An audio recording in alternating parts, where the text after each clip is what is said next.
Борьба во все времена в Осетии являлась не просто видом спорта, но и образом жизни для мужчин.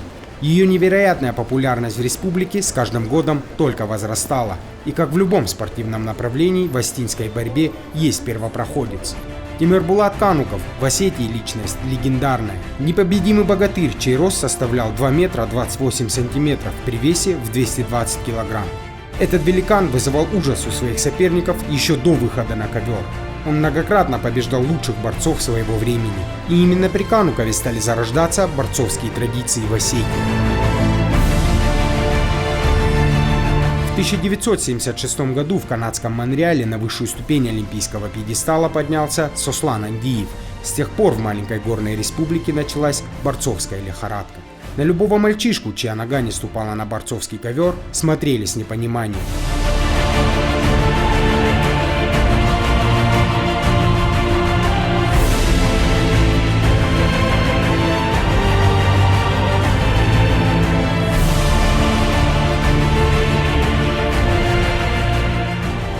В тени славы спортсмена всегда стоит тренер, человек, который формирует и направляет. Он второй отец и лучший друг. Задача наставника – разглядеть в мальчишке талант. Ту самую искру, которая рождает огонь в глазах и жажду победы. Есть тренеры, которые создают спортивный фундамент. Они растят мальчишек с самых юных лет, воспитывают, обучают и вкладывают все силы. Интервью у них берут редко, славой они не избалованы, но без их вклада победы невозможны. Один из таких тренеров – Игорь Рубаев. Карьера его началась еще со студенческой скамьи, когда молодой спортсмен набрал маленькую группу детей и стал обучать их. Со временем Игорь Борисович становился опытнее, и количество ребят увеличивалось. За 30 лет работы через его руки прошла не 1000 спортсменов. Раньше можно было за год-два подготовить мальчика. Они, особенно сельские ребята, выделялись очень сильно, физически, все, их просто учи бороться и все. Я как сегодня помню, у меня детей очень много было, и их больше 100 человек, уже трудно было, в зале работать невозможно. Я уже отказывался принимать, если ребенок не потянется 15 раз. Педагогический подход Рубаева – одна из причин огромного количества детей в его зале. Каждый ребенок получает ровно столько внимания, сколько нужно для того, чтобы он прогрессировал с каждым днем. Не подожди, ляжь нормально, поставь ноги сюда выше. Это тоже вот так поставь. Вот сейчас смотри, куда хочешь его катить? Вправо? Сюда? Влево?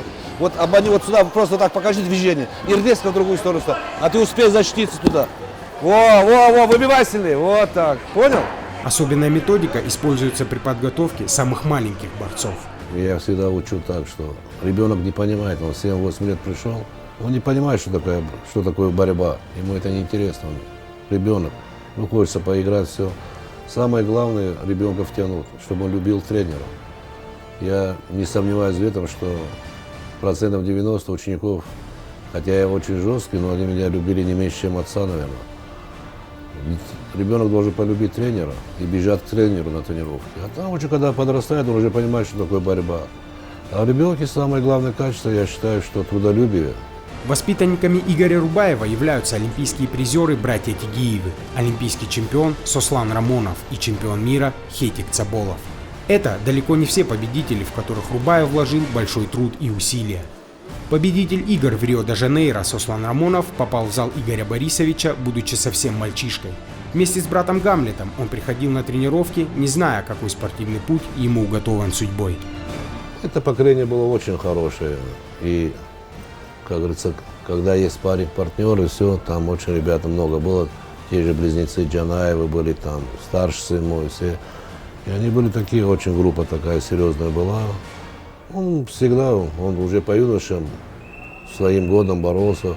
На год старше себя он уже выиграл Европу. Ну, такой был, быстрый, характер у него хороший был, нервы в порядке были. Одаренный мальчик. К сожалению, не все ребята прошли такой же путь, как Сослан Рамонов. Как бы Игорь Рубаев не старался уберечь своих воспитанников от дурного влияния, у некоторых молодых людей все-таки сбивались жизненные ориентиры. Особенно часто это происходило в лихие 90-е, когда успешный спортсмен мог легко переквалифицироваться в криминальную боевую единицу. Были ребята, несколько ребят, которые должны были стать великими борцами. Но, к сожалению, улица их 90-е годы переманила. Я ничего не мог сделать. Я с каждым учеником смотрел как за родным сыном.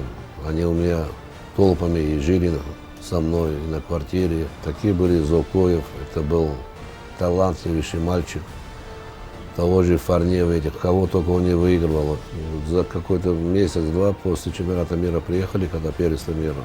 Я ему дал отдохнуть месяц, побегать, все. И уже в сентябре пошел другой человек. Улица его засосала, так и пропал. Но среди учеников есть и такие, кто решил пойти по стопам своего наставника. Цезарь Тибилов, человек, которого Игорь Борисович сначала воспитал как борца, а после стал делиться и тренерским опытом. Я никогда не думал, что я стану тренером. И не хотел я работать тренером. И как-то на последних соревнованиях неудачно выступил. И мой наставник сказал мне: может, пойдешь, начнешь тренером работать. Он для меня был кумиром, поэтому я подумал, раз он считает, что мне уже в спорте нечего делать, и надо пойти в тренеры, вот, решил пойти. Ради спортсменов настоящий тренер может пойти на многое. Подтверждением тому история, которая развернулась на чемпионате России в конце 90-х. Была финальная схватка, мы вышли бороться. Как-то меня поставили в партер, он поднимал, за ковер выносил, давали ему за это 2 балла. Меня обратно возвращали, обратно в партер. Опять то же самое, вот этот прием, даже не прием, можно сказать, просто выталкивание за ковер повторилось 5 раз. И вот объявили победу сопернику. И как-то после этого там что-то я расстроенный убежал, я это все не видел, но потом мне рассказывали, там чуть-чуть потасовка такая получилась, Рубаев позвал судью и там поругал его хорошо, в общем. Как тренер, Цезарь Тибилов отличается своей повышенной требовательностью. Если в тебе нет таланта, это не приговор. 1000 повторений каждого упражнения могут компенсировать отсутствие природных данных. Причины для того, чтобы пропустить тренировку, нет. Если ты можешь взять сумку и дойти до зала, значит ты должен прийти. У тебя травма, ты не можешь тренироваться. Ты должен обязательно прийти и присутствовать на тренировках. Без этого никак. Я говорю всегда, у тебя нога болит? Да. Руки работать могут? Могут. Пожалуйста, работай руками. Руки болят? Болят. Тогда работай, пожалуйста, ногами. Так что я всегда, если лишь бы человек не болел там простудными заболеваниями, а так он должен всегда быть в зале и работать. Тибилов искренне верит, что самое главное в ребенке – это здоровый спортивный фанатизм. Грамотный тренер всегда сумеет обуздать эту юношескую энергию и направить ее в нужное русло. В случае со взрослыми спортсменами подход бывает совсем другой. Даже у состоявшегося борца нередко возникают психологические срывы и проблемы с мотивацией. И в этой ситуации тренер становится для своего подопечного еще и психологом. Владислав Бойцаев тренируется под руководством Цезаря Тибилова на протяжении 12 лет. Часто были моменты, когда Бойцаев останавливался в шаге от золота. Самое тяжелое и обидное поражение пришлось на июнь 2017 года, когда на чемпионате России в Ингушетии в финале сошлись Владислав Бойцаев и Абдулрашид Садулаев. На 40-й секунде Бойцаев делает проход, после чего пытается уложить Садулаева на туше. Цезарь Тибилов и Кахабер Дзюкаев изо всех сил пытались докричаться и направить Владислава.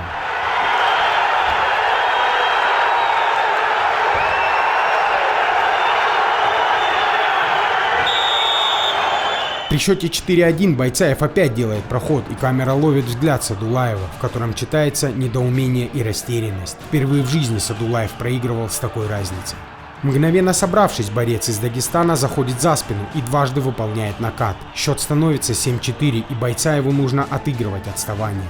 Но сделать это чрезвычайно тяжело, когда против тебя борется один из лучших спортсменов мира, и его поддерживает переполненный дворец спорта имени Берда Ивлоева. Схватка закончилась со счетом 8-7 в пользу Садулаева.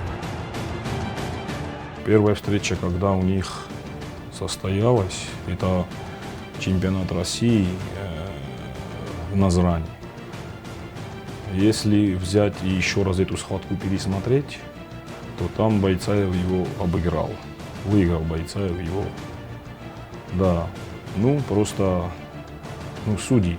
Вот как вы мне до этого вопрос задавали, всегда вы, говорит, делайте так, чтобы, говорит, ваших учеников не засудили. Но, однако, тогда так получилось, что его чуть-чуть прихватили.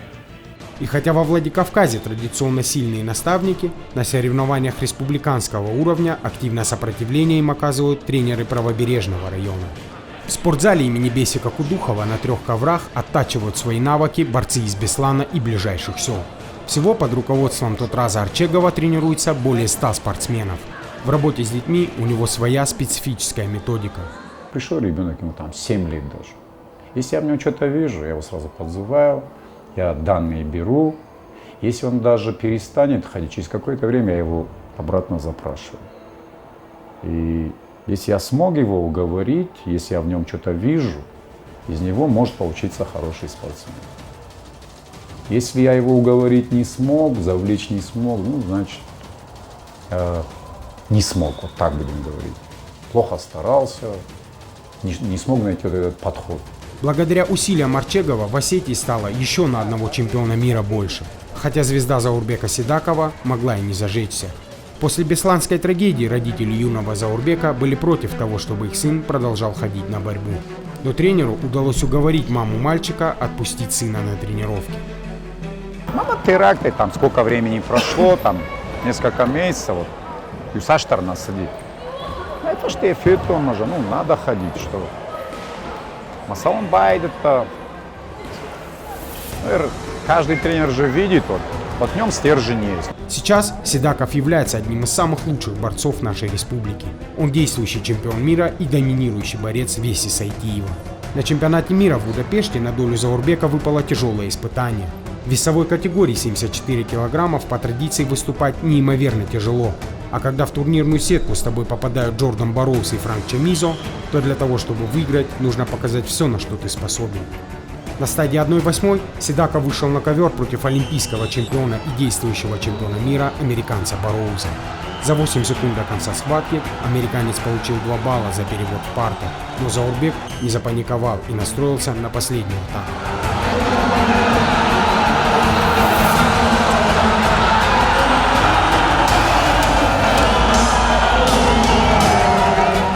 И даже в этой ситуации, когда Барроуз его за ковер посадил, а я с трибуны, ну, близко, но с трибуны смотрю, я на его взгляд посмотрю, он так за ковер упал на таз, вот так, раз, и так, ну, не то, что там расстроился, там это, он так не понял, что это такое, ну. И вот когда 8 секунд, я оттуда я ему кричу, и Арсен ему говорит, 8 секунд, нормально, можно. И он так, ну, уверенность. Сразу в ногу, на табло посмотрел, видит, что посадить не успевает. И понимает, что и голова же заработала. Понимает, что за ковер балл – это победа. За ковер выскочил, там оставалось 1,2 секунды. То есть он четко понимал, что он может выиграть и обыграет. И был уверен в этом. Тотраз Арчегов сдержанно относится к успехам своего подопечного. Благодаря тому, что Заурбек получил хорошее воспитание в семье, можно быть уверенным, что слава или деньги никак не повлияют на него. И абсолютно любой человек, который хоть немного знаком с Сидаковым, знает, насколько он скромный и порядочный человек. И, конечно, в этом есть и заслуга тренера. После каждой тренировки Арчегов проводит беседы воспитательного характера. На протяжении 28 лет тренерской деятельности он пытается равняться на своих наставников. Наверное, человек как-то для себя вот решал. Вот этот тренер у меня импонирует как человек. Ты, наверное, какие-то качества берешь как у личности, да, как у человека. Пытаешься соответствовать этим качествам, да. И потом уже, когда в тренерской работе, ты у каждого берешь что-то.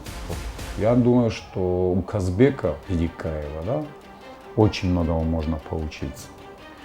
Вот Славик Багаев, Илья Цакоев, вот так вот, если даже всех вот так перечислять, у каждого есть такие качества, неоднозначно, за Марика тоже вот, по-разному, тоже много есть качеств, которые можно взять для работы, это очень полезно. Тренер Тотраз Арчегов словно строгий, но справедливый военачальник. Когда на ковре выступает ученик Арчегова, всегда слышны четкие и точечные наставления тренера. Бери оттуда, бери! Опора сильно ногами опора! На ногу иди, на ногу! Опора ногами! Собранный и дисциплинированный Тотраз Арчегов немногословен и все свои спортивные эмоции держит внутри. Его полная противоположность – другой наставник – Кахабер Дзукаев. В борцовской среде его с любовью и уважением называют Каха. В маленьком городе Ардон дорогу в его спортзал знают практически все. Более 20 лет Дзукаев открывает новые имена, которые становятся отличными борцами. Если честно, я даже не думал, что я начну тренером работать. Но когда я борьбу закончил, мне было 21, и надо было думать дальше, что делать, чем заняться. И недолго думая, я сказал себе, что я кроме бороться и борьбы ничего не умею. Всю жизнь учился бороться. И вот получилось так, что я начал тренером работать в Ардоне. Едва ли можно найти человека, который так искренне будет переживать за исход схватки. Ему тяжело сдерживать эмоции, каждое мгновение действия на ковре он пропускает через себя. Он всегда импульсивен и всегда эмоционален.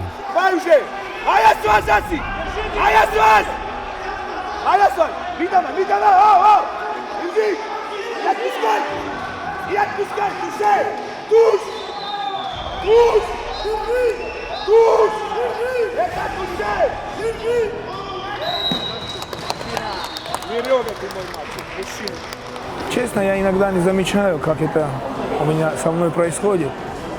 Бывает так, что когда иногда записывают и показывают, мне самому смешно бывает. Но неужели это я все делаю? Не знаю. Наверняка, когда ползаешь на колени с утра до вечера, бегаешь за ним, зная, чем они живут, чем они питаются, все это, когда проходишь, я думаю, что и переживаешь так. На первенстве России среди юношей подопечный Дзукаева Чермен Валиев боролся против дагестанского борца, которому ранее проиграл на региональных соревнованиях со счетом 10-0. Валиев жаждал реванша, и судьба дала ему такой шанс.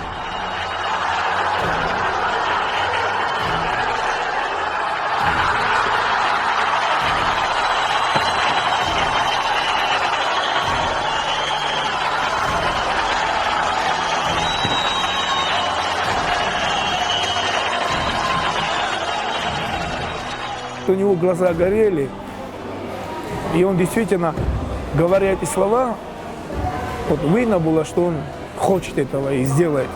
И когда они встретились действительно в финале, он чуть-чуть окреп уже, он проигрывает 6-0. 6-0 проигрывал. И за последние секунды можно сказать, что он выровнял борьбу и за последние секунды вырвал у него эту победу.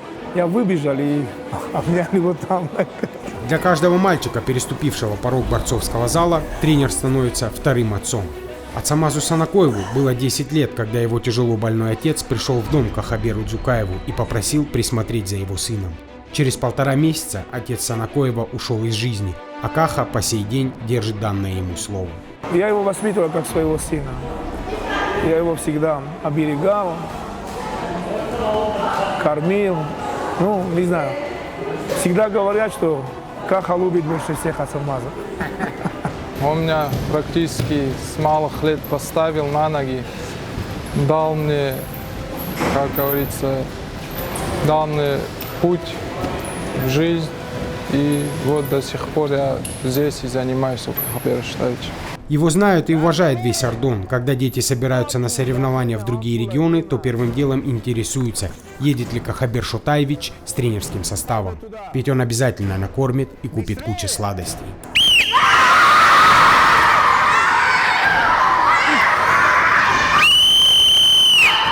Этому, если честно, меня научил Игорь Борисович Рубаев.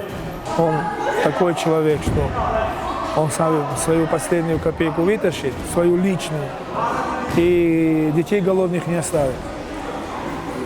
И он нам всегда говорил, что бы ни случилось, детей голодными не оставляйте. Каждый день в определенное время они приходят к тренеру, строгому, порой хмурому и жесткому. Он не даст схалтурить и не пожалеет во время тренировки, но даже самый маленький успех каждого мальчишки отражается еле заметной улыбкой на суровом лице наставника. Быть тренером значит быть многодетным отцом, отдавая всего себя тренировкам и воспитанию. Чего ты плачешь? Чего ты ударил?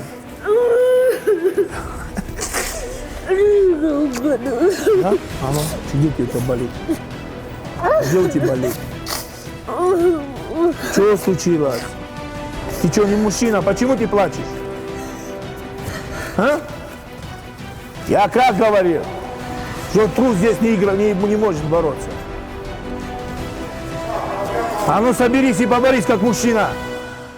Пока в нашей республике есть такие педагоги, то можно смело смотреть в будущее и ждать новых звезд на спортивном небе.